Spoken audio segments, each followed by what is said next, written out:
Ethics is the study of philosophical beliefs about what is considered right or wrong in a society. The term bioethics is the study of specific ethical questions that arise in healthcare. The 5 basic principles of bioethics are beneficence. This is the duty to act to benefit or promote the good of others. For example, spending extra time to help calm an extremely anxious person, or educating patients on actions that will benefit them and potentially positively impact their lives. Second is autonomy, respecting the rights of others to make their own decisions. For this one, it would be like acknowledging the patient's rights to refuse medication, and that promotes autonomy. The third one is justice, the duty to distribute resources or care equally regardless of personal attributes. So, say in an ICU, a nurse devotes equal attention to someone who has attempted suicide as to those of a patient maybe who's had a brain aneurysm. She doesn't devote all of her time to one, and then the other patient doesn't get any of her attention. Fourth is fidelity. Sometimes you'll hear this as non-maleficence. This means to do no harm. This maintains loyalty and commitment to the patient and doing no wrong to the patient. So a nurse would be displaying a non-maleficence by calling a physician when he or she does not believe that a dosage of medication is correct, or that that could have negative effects on the patient. Generally speaking, a nurse who maintains expertise in nursing skill through nursing education to benefit her patient population will constantly display that fidelity or non-maleficence. And lastly is veracity. This is one's duty to communicate truthfully. So describing the purpose and side effects of psychotropic medications in a truthful way and non-misleading way to a patient if they ask what that medication is for shows veracity from a nurse's standpoint. The courts have recognized that involuntary admission to a psychiatric inpatient setting is a massive curtailment of liberty. This requires due process protections in the civil commitment procedure. This right derives from the Fifth Amendment of the U.S. Constitution, which states, "No person shall be deprived of life, liberty, or property without due process of law." The 14th Amendment explicitly prohibits states from depriving citizens of life, liberty, and property without due process of the law. State civil commitment statutes, if challenged in the courts on constitutional grounds, they must afford minimal due process protections to pass the court's scrutiny. In most states, a patient can challenge commitments through the writ of habeas corpus, which means a formal written order to free the person. The writ of habeas corpus is a procedural mechanism used to challenge unlawful detention by the government. The writ of habeas corpus and the least restrictive alternative doctrine are two of the most important concepts applicable to civic commitment cases. The least restrictive alternative doctrine mandates that the least drastic means to be taken to achieve a specific purpose. For example, if someone can safely be treated for depression on an outpatient basis, hospitalization would be too restrictive and unnecessarily disruptive to their lives.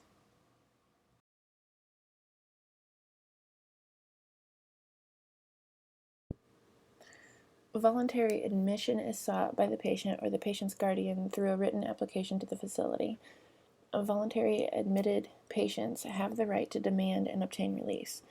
However, few states require these patients to be notified of the rights associated with their status. In addition, many states require that a patient submit a written release notice to the facility staff, who may re-evaluate the patient's condition for possible conversion to involuntary admission status according to criteria established by state law. Temporary admission is used for people who are confused or demented, who cannot make their own decisions for themselves, or they are used for people who are so ill that they need emergency admission. A temporary admission is initiated by a physician, and then the need for hospitalization must be confirmed by a psychiatrist employed by the hospital. The primary purpose of this type of hospitalization is observation, diagnosis, and treatment of those who have mental illness or pose a danger to themselves or others. The length of time and procedures vary markedly from state to state, but generally, patients can be held no more than 15 days under the temporary procedure. So, that being said, involuntary admission is admittance to a facility without the patient's consent.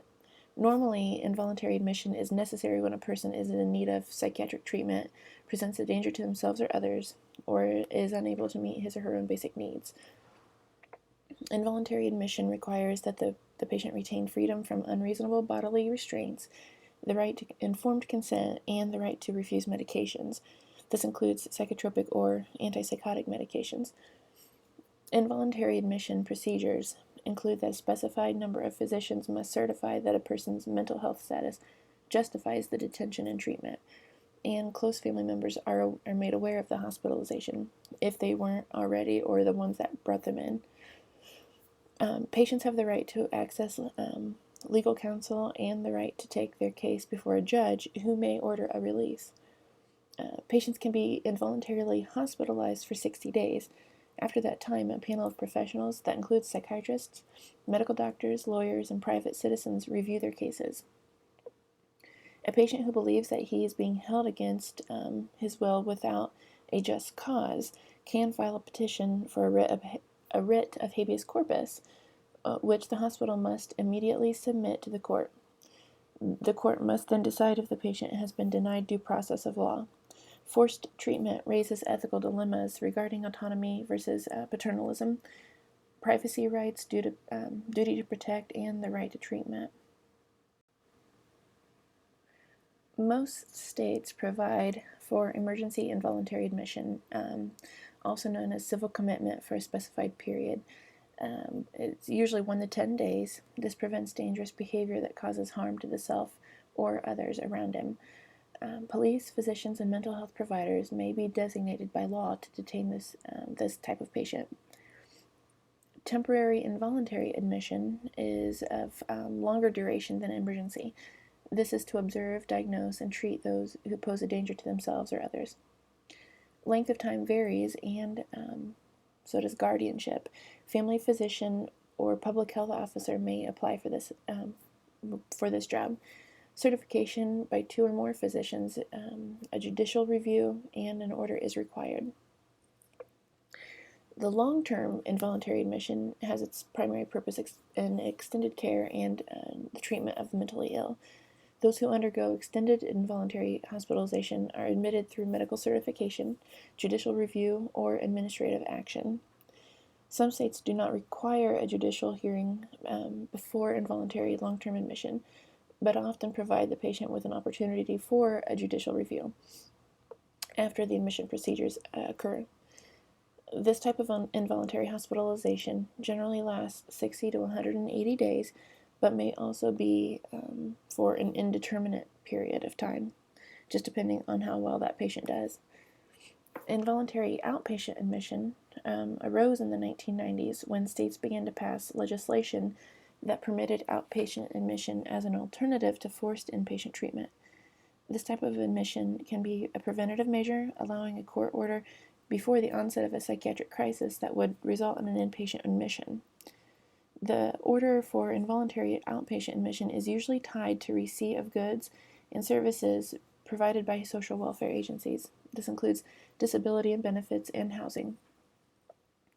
To access these goods and services, the patient is mandated to participate in treatment and may face inpatient admission if he or she fails to participate in the treatment.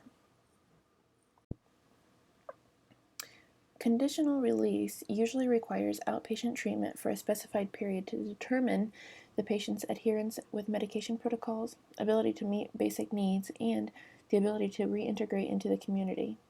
Generally, a voluntary admitted patient who is conditionally released can only be involuntarily admitted through the usual methods described earlier. However, an involuntarily admitted patient who is conditionally released may be reinstitutionalized even though the commitment is still in effect without recommencement of formal admission procedures. Unconditional release is the termination of a patient-institution relationship. This release may be court-ordered or administratively ordered by the institution's officials. Generally, the administrative officer of an institution has the discretion to discharge patients. In some cases, though, there is a disagreement between the mental health providers and the patient as to whether continued hospitalization is necessary.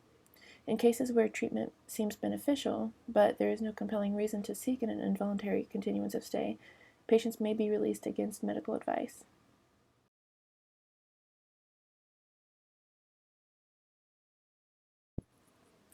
With the enactment of the Hospitalization of the Mentally Ill Act in 1964, the federal statutory right to psychiatric treatment in public hospitals was created. The statute requires that medical and psychiatric care and treatment be provided to all persons admitted to a public hospital. Although state courts and lower federal courts have decided that there may be a federal constitutional right to treatment, the U.S. Supreme Court has never clearly defined the right to treatment as a constitutional principle. Based on the decisions of a number of early court cases, treatment must meet the following criteria. 1. The environment must be humane. 2. The staff must be qualified and sufficient to provide adequate treatment. And 3. The plan of care must be individualized. Just as patients have the undeniable right to receive treatment, they also have the right to refuse it. Patients may withhold consent or withdraw consent at any time. Retraction of consent previously given must be honored, whether it is a verbal or written retraction. However, the mentally ill patient's right to refuse treatment with psychotropic drugs has been debated in the courts, based partly on the issue of mental patients' competency to give or withhold consent to treatment and their status under the civil commitment statutes. Early cases, initiated by state hospital patients, considered medical, legal, and ethical considerations such as basic treatment problems, the doctrine of informed consent, and the bioethical principle of autonomy. The notion of refusing treatment becomes especially important if we consider medication to be a chemical restraint. If it is, then the infringement on a person's liberty is at least equal to that with involuntary admission. The non-institutionalized competent patient with mental illness has the right, through substituted judgment, to determine whether to be involuntarily committed or medicated. Cases involving the right to refuse psychotropic drug treatment are still evolving, and without clear direction from the Supreme Court. There will be the continuance to be different case outcomes in different jurisdictions. The numerous cases involving the right to refuse medications have illustrated the complex and difficult task of translating social policy concerns into clearly articulated legal standard. The principle of informed consent is based on a person's right to self-determination, as enunciated in the landmark case of Canterbury v. Spence in 1972. The root premise is this concept, fundamental in American jurisprudence, that every human being of adult years and sound mind has a right to determine what shall be done with his own body. True consent to what happens to oneself is the informed exercise of choice, and that entails an opportunity to evaluate knowledgeably the options available and the risks attendant on each. Proper orders for specific therapies and treatments are required and must be documented in the patient's medical record. Consent for surgery, electroconvulsive treatment, or the use of experimental drugs or procedures must be obtained. In some state institutions, consent is required for each medication addition or change. Patients have the right to refuse participation in experimental treatments or research, and the right to voice grievances and recommend changes in policies or services offered by the facility without fear of punishment or reprisal. For consent to be effective legally, it must be informed. Generally, the informed consent of the patient must be obtained by the physician or another health professional before a treatment or procedure is performed, and this is just like in any kind of medical treatment, surgery, anything like that as well. But the patients must be informed of the nature of the problem or condition, the nature and the purpose of a proposed treatment, the risks and benefits of that treatment, the alternative treatment options, the probability that the proposed treatment will be successful, and that the risks of not consenting to treatment. It is important that psychiatric mental health nurses know that the presence of psychotic thinking does not mean that the patient is incompetent or incapable of understanding what is being said. Many procedures nurses perform have an element of implied consent attached. For example, if you approach the patient with a medication in the hand and the patient indicates a willingness to receive the medication, implied consent has occurred. It should be noted that many institutions particularly state psychiatric hospitals, have a requirement to obtain informed consent for every medication given. A general rule for you to follow is that the more intrusive or risky the procedure, the higher the likelihood that the informed consent must be obtained. The fact that you may have or you may not have a legal duty to be the person to inform the patient of the associated risks and benefits of a particular medical procedure does not excuse you from clarifying the procedure to the patient and ensuring his or her expressed implied consent. The history of mechanical restraint and seclusion is marked by abuse, overuse, and even a tendency to use restraint as punishment. This was especially true prior to the 1950s, when there were no effective chemical restraints. Legislation has dramatically reduced this problem by mandating strict guidelines. Behavioral restraint and seclusion are authorized as an intervention under certain circumstances, particularly when the behavior is physically harmful to the patient or a third party, when the alternative or less restrictive measures are insufficient to protect the patient or others from harm, when a decrease in sensory overstimulation or seclusion is needed, and when the patient anticipates that a controlled environment would be helpful and requests seclusion themselves. Accordingly, the nurse in the psychiatric setting should understand intentional torts, which are willful or intentional acts that violate another person's rights or property. For some examples of intentional torts include assault, battery, and false imprisonment. Some examples of intentional torts are voluntary or purposeful acts intended to bring a physical or mental consequence, recklessness, not obtaining patient consent. Also note that self-defense or protection of others may serve as a defense to charges of an intentional tort, but may carry criminal penalties as well. Punitive damages may be awarded, and these charges are not covered by malpractice insurance. Restraint and seclusion orders must be obtained before placing a patient in restraints. In an emergency situation, the nurse may place the patient in seclusion and/or restraints, but must first obtain a written or verbal order. The physician must sign, date, and time the order within 24 hours after the nurse obtains the order. Telephone orders are acceptable, but must be followed up by the physician. This is very important, or the order is no longer valid. The order is only valid for 24 hours, so the physician needs to sign the order once a day to maintain restraints. And it is important that if the physician does not sign and date this order every 24 hours, the nurse must automatically remove the patient from the restraints unless she gets another order to follow. With the order, the following things must be documented. 1, behavior leading to restraint.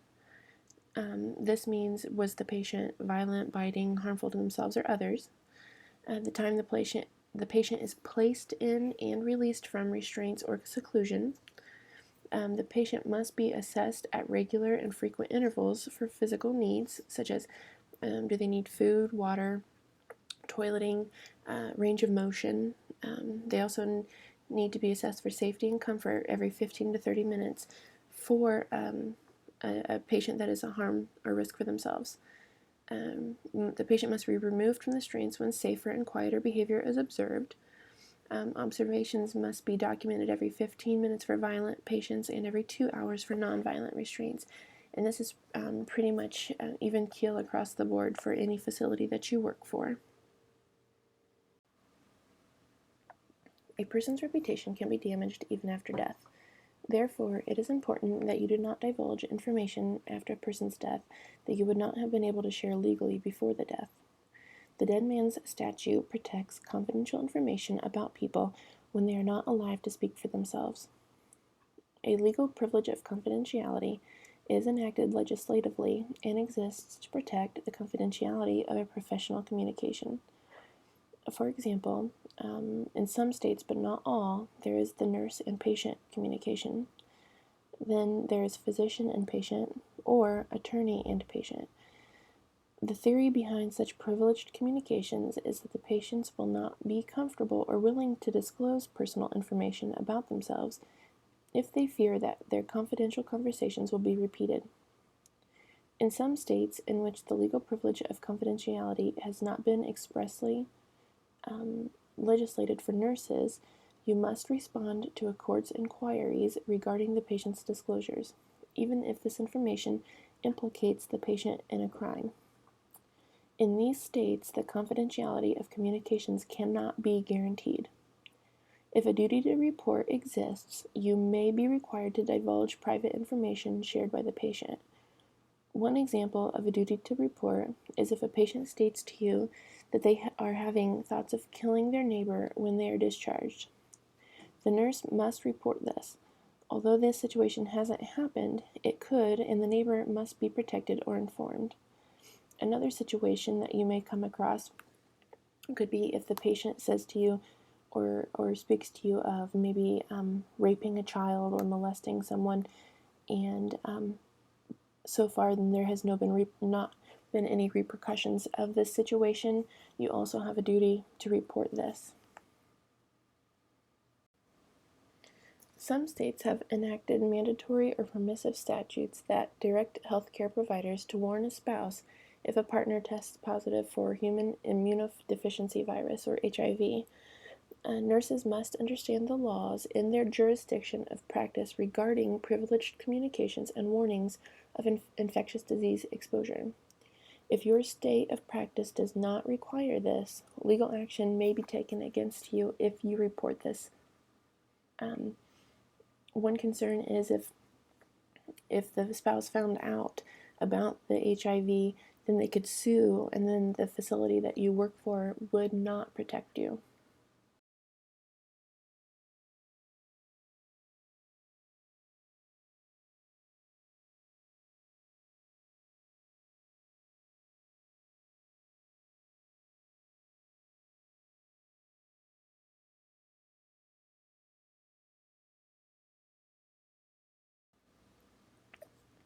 There is a conflict between federal and state laws with respect to child abuse reporting when the healthcare professional discovers child abuse or neglect during the suspected abuser's alcohol or drug treatment.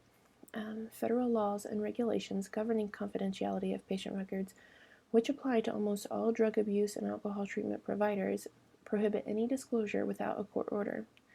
In this case, federal law supersedes state reporting laws, although compliance with the state law may be maintained under the certain circumstances.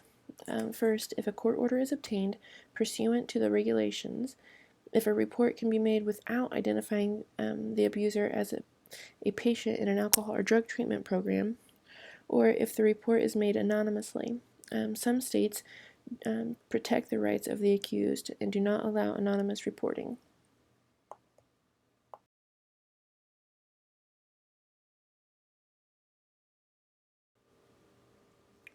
As reported incidents of abuse to other persons in society surface, states may require health professionals to report any other kinds of abuse. A growing number of states are enacting elder abuse reporting statutes, which require registered nurses and others to report cases of abuse toward older adults. Agencies that receive federal funding, like Medicare or Medicaid, must follow strict guidelines for reporting and preventing elder abuse. These laws also apply to dependent adults. Adults between the ages of 18 and 64 whose physical or mental limitations restrict their ability to carry out normal activities or to protect themselves, when the registered nurse has actual knowledge that the person has been the victim of physical abuse. Under most state laws, a person who is required to report suspected abuse, neglect, or exploitation of a disabled adult and willfully does not do so is guilty of a misdemeanor crime. Most state statutes declare that anyone who makes a report in good faith is immune from civil liability in connections with the report. You may also report knowledge or reasonable suspicion of mental abuse or suffering. Both dependent adults and elders are protected by the law from purposeful physical or fiduciary neglect or abandonment. Because state laws vary, students are encouraged to become familiar with the requirements of their states before becoming nurses.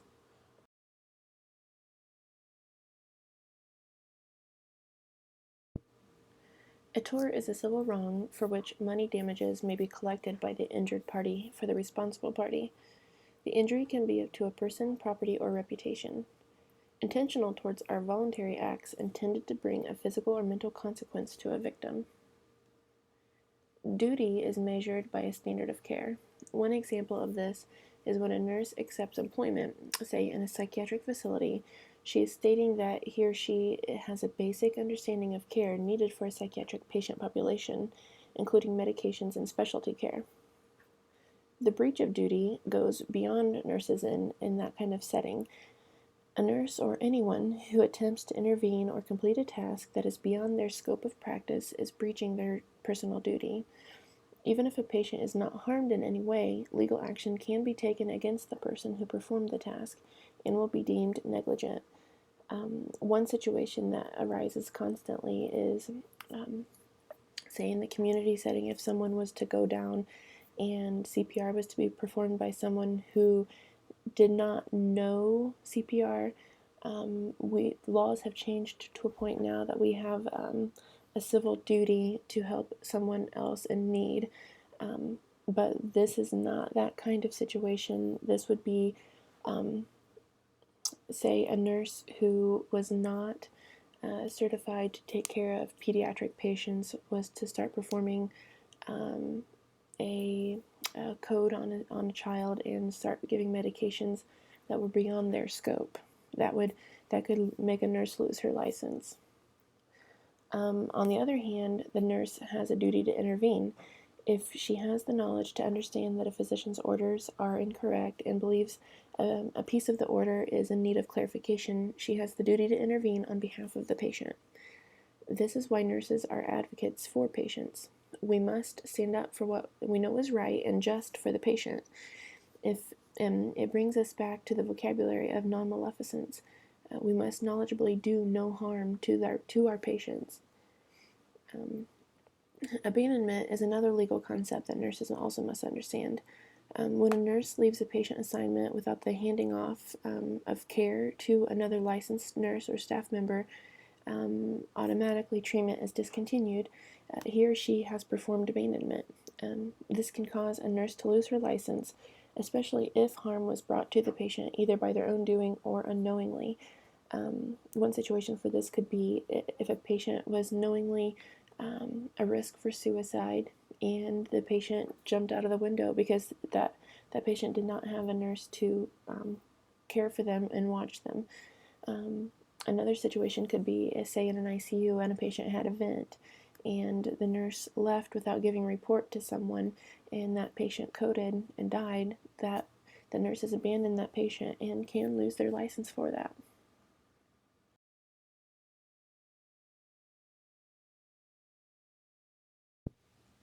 The correct answer is B.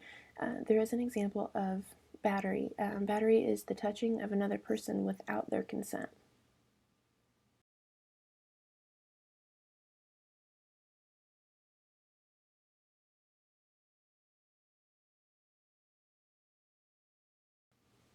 The correct answer here is C.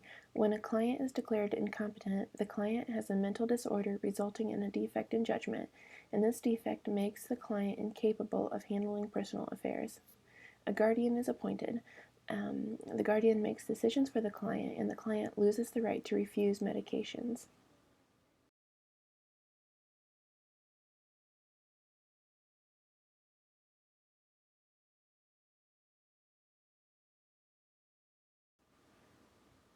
Then the correct answer is B. The nurse is being honest and open with a client about giving information about the client focus of the treatment team. This builds trust and sets limits on potentially manipulative behavior by the client. Here's a little test taking hit. To answer this question correctly, the test taker must understand that confidentiality does not apply within the context of the client's treatment team. The sharing of information within the treatment team benefits the client.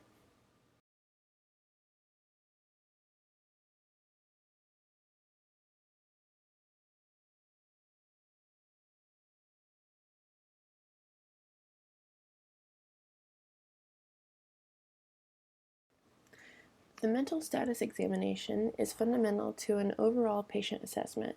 The purpose of the mental status examination is to evaluate the current cognitive processes. This tool aids in collecting and organizing objective data. The nurse observes the patient's physical behavior, nonverbal communication, appearance, speech patterns, mood and affect, thought content, perceptions, cognitive ability, and insight and judgment. Nurses who care for patients' physical illnesses maintain a holistic view of the patient's needs, including psychological, social, cultural, and spiritual. So it only seems appropriate that the nurse caring for the patient with mental illness have the same approach. Assessments are completed by not only the nurse, but multiple professionals, including psychiatrists, dietitians, and social workers. The same rules apply to legal stances with the mental health patient as those with physical illness. HIPAA laws must be followed, informed consent, and rights to refuse care, along with many others.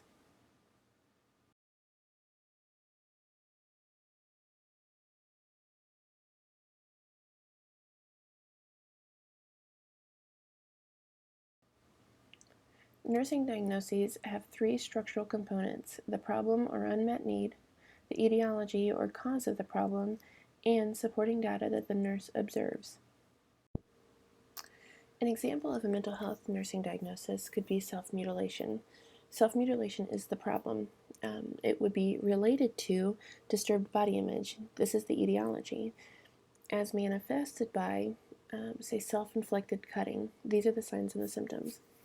Phrase the nursing diagnosis as a patient problem or alteration in health state rather than as a patient need.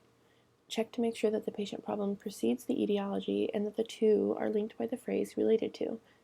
Signs and symptoms should follow the etiology and link by the phrase as manifested or as evidenced by. Make sure to use non-judgmental or neutral language when describing the signs and the symptoms. And be sure that the patient problem statement indicates that what is unhealthy about the patient or what the patient wants to change. Avoid using something that cannot be changed in the problem statement. Remember that there has to be a way that the problem can eventually be resolved. Lastly, reread to be sure that your diagnosis is appropriate. The outcomes identification step is listed separately in this book. However, the others combine it with this step. They go hand in hand. Outcomes are the optimal goals that reflect best possible patient care. Nursing Outcomes Classifications, or the NOC, is a compilation of standardized outcomes that provide a mechanism for communicating the effect of the nursing interventions. Nursing Interventions Classifications, or NIC, is a standard list of interventions set forth by evidence-based research so that a nurse can safely plan care. Evidence-based practice is essential for providing the best care possible for the patient. For nurses, this is utilizing the most current research when exercising clinical skills and clinical judgment to provide patient-centered care.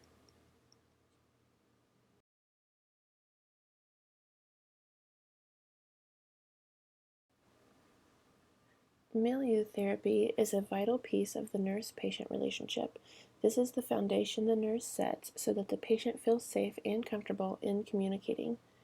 Milieu management includes orienting patient to their rights and responsibilities, selecting activities that meet the patient needs, and ensuring that the patient needs are being met with the least restrictive interventions in place. The outcomes portion of the nursing process is often the most neglected. This is an ongoing process, however, and should be re-evaluated based on the patient's needs. Nurses need to document patients' compliance with the regimen as well as attitude towards it. If the patient does poorly with the assistance of the healthcare staff, they are likely to be poorly maintained outside of the environment as well.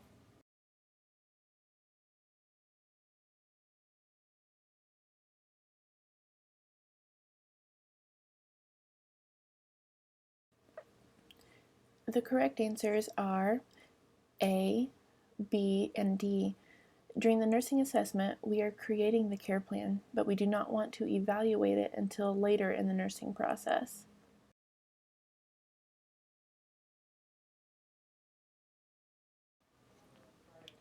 Therapeutic communication is crucial to forming a patient-centered relationship that is based on human interaction. Therapeutic communication is essential in nursing care regardless of the setting, psychiatric or hospital. It is often during the psychiatric rotation that students discover the utility of therapeutic communication and begin to rely on techniques they once considered artificial. With continued practice, students develop their own style and rhythm, and eventually these techniques will become a part of the way they communicate with others. Will saying the wrong thing be harmful to the patient?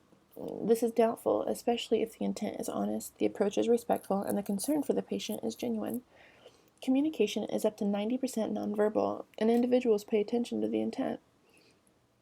There is a saying by Maya Angelou that always rings in my mind. People will forget what you did, but they will never forget how you made them feel. This makes me think that a nurse's actions and communication skills will make a patient feel comforted and cared for, or they will feel afraid and alone. No matter what heroic acts were taken that the patient did not see that could have potentially saved their lives. Communication is the process of sending and receiving messages. One way of thinking about the process of communication is to use Berlow's classic communication model, which has the following basic premises. 1. A person has a need to communicate with another. For example, the stimulus for communication can be a need for information, comfort, or advice. 2. The person sending the message initiates an interpersonal contact. And 3. The message is the information sent or expressed to another. The clearest messages are those that are well recognized, well organized, and expressed in a manner familiar to the receiver. This means don't try to communicate a message in a manner that you are unsure the receiver will be able to understand.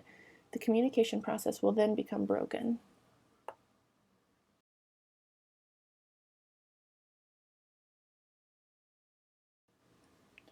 Personal factors that can impede accurate transmission or interpretation of messages include emotional factors such as mood. This includes responses to stress, personal bias, and relationship misunderstandings. Other emotional factors are social factors. This includes culture, language, and lifestyle differences. And lastly, cognitive factors like problem-solving ability and knowledge level, language use. These can all be used to hinder interpretation of messages. Environmental factors that may affect communication include physical factors like background noise, lack of privacy, uncomfortable accommodations, and societal determinants. So this could be sociopolitical, historical, or economic factors, the presence of others, and the expectations of others as well.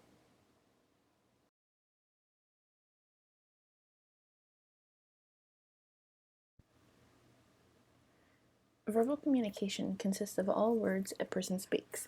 We live in a society of symbols, and our supreme social symbols are words. The tone and pitch of a person's voice and the manner in which a person paces speech are examples of nonverbal communication.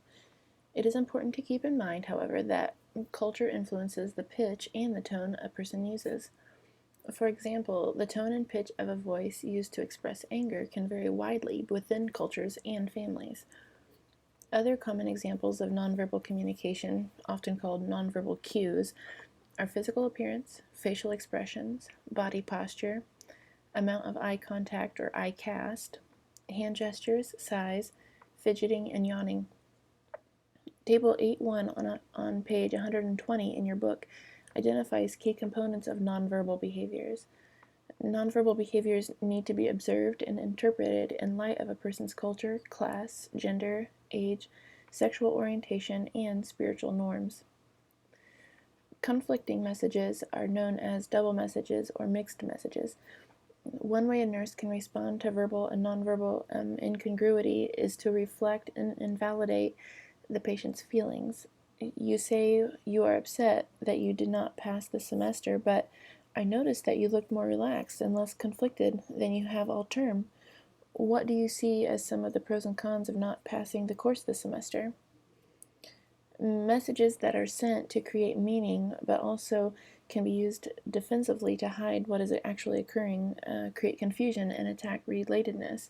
What would have been better for this student is to show that, they're stressed and they feel like very upset due to the fact that they did not pass the semester, and that would not have created that mixed message for that instructor in that example. A double-bind message is a mix of content within a message that a piece of the message often negates the rest of the message. This is often how messages are sent across in abusive relationships.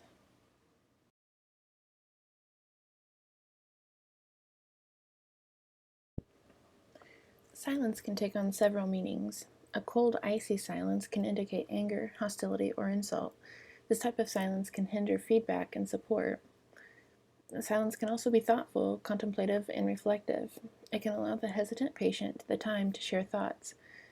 Be respectful of the amount of silence. Too much by the nurse can cause an uncomfortable period for the patient. They may feel that the nurse is judging them and will discontinue any further communication with that nurse. One of the most vital aspects of active listening is occasionally interjecting with questions or feedback. This will prove to the person that indeed you are listening with intent. I have heard, though, otherwise, that some feel that active listening actually hinders what you're actually interpreting from what the patient is saying, and that just sitting and listening and absorbing what the patient is saying may actually help you when it comes time to give feedback to that patient.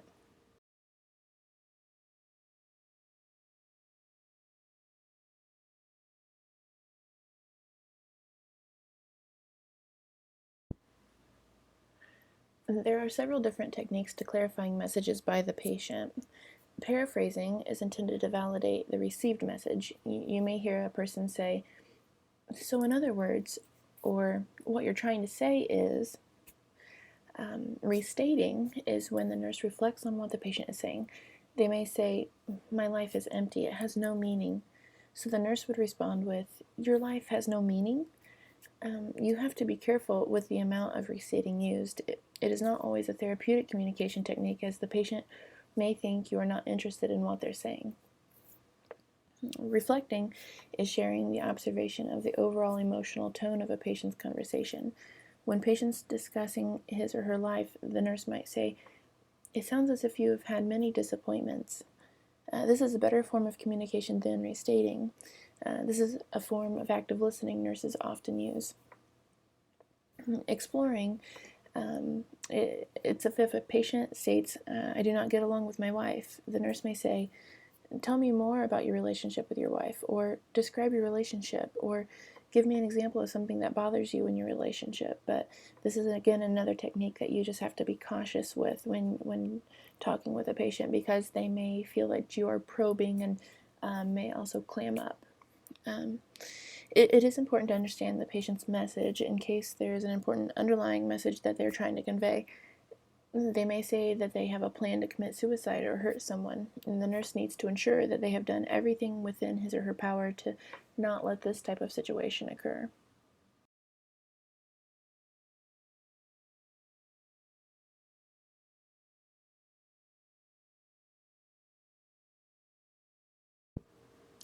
So, excessive questioning or asking multiple questions at the same time, especially close-ended questions, cast the nurse in the role of the interrogator, raising a demand for information without respect for the patient's willingness or readiness to respond. And nurses should not give approval or disapproval. What could be bad about giving someone a pat on the back every once in a while? Nothing really, if it is done without carrying a judgment, positive or negative, by the nurse. We often give our friends and family approval when they do something well. However, in a nurse-patient situation, giving approval often becomes much more complex.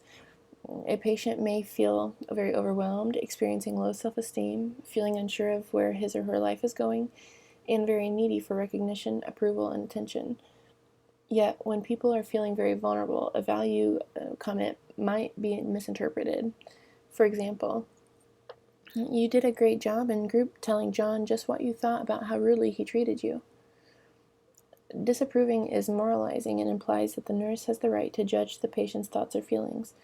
Again, an observation should be made instead. A disapproving statement could be, "You really should not cheat, even if you think everyone else is doing it." But a more therapeutic approach could be, "Can you give me 2 examples of how cheating could negatively affect your goal of graduating?" Although we ask for and give advice all the time in daily life, giving advice to a patient is rarely helpful. Often when we ask for advice, our real motive is to discover if we are thinking along the same lines as someone else, or if they would agree with us. When the nurse gives advice to a patient who is having trouble assessing and finding solutions to conflicted areas in his or her life, the nurse is interfering with the patient's ability to make personal decisions. Asking why questions from a person with authority may be taken as intrusive and makes the person defensive. This can cause them to shut down communication with you. Why did you come late? Why didn't you go to the funeral? Why didn't you study for the exam? Very often, why-type questions imply criticism. We may ask our friends or family such questions, and in the context of a solid relationship, the why may be understood more as what happened. It is much more useful to ask what is happening rather than why it's happening. People from some ethnic backgrounds may communicate in an intense and highly emotional manner. For example, from the perspective of a non-Hispanic person, Hispanic Americans may appear to use dramatic body language when describing their emotional problems, and they are also accustomed to touching during conversations, which can make members of a different culture very uncomfortable. The therapeutic use of touch is a basic aspect of the nurse-patient relationship, and touch is normally perceived as a gesture of warmth and friendship. However, in some cultures, touch can be perceived as an invasion of privacy or an invitation to intimacy by some patients, or even offensive. The response to touch is often culturally defined. Some cultures consider direct eye contact disrespectful and improper. For example, Middle Eastern individuals have traditionally been taught to avoid eye contact with authority figures such as nurses, physicians, and other healthcare professionals. It is important to recognize that it is impossible to listen to people in an unbiased way. In the process of socialization, we develop cultural filters through which we listen to ourselves, others, and the world around us. Cultural filters are a form of cultural bias and cultural prejudice that determines what we notice and what we ignore.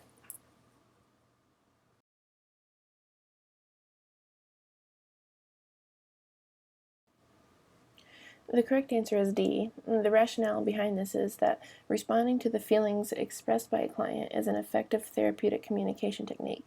This response is an example of restating. Options A, B, and C block communication because they minimize the client's experience and do not facilitate exploration of the client's expressed feelings.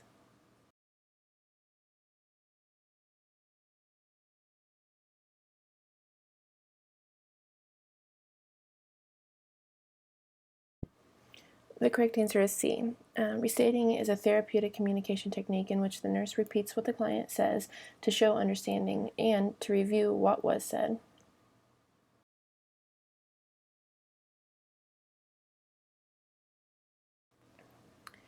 The answers are A, B, D, and F. The rationale behind this is that therapeutic communication techniques include listening, maintaining science, maintaining neutral responses, using broad openings and open-ended questions, focusing and refocusing, restating, clarifying and validating, sharing perceptions, reflecting, providing acknowledgement and feedback, giving information, presenting reality, encouraging formulation of a plan of action, and providing nonverbal encouragement. This also includes summarizing.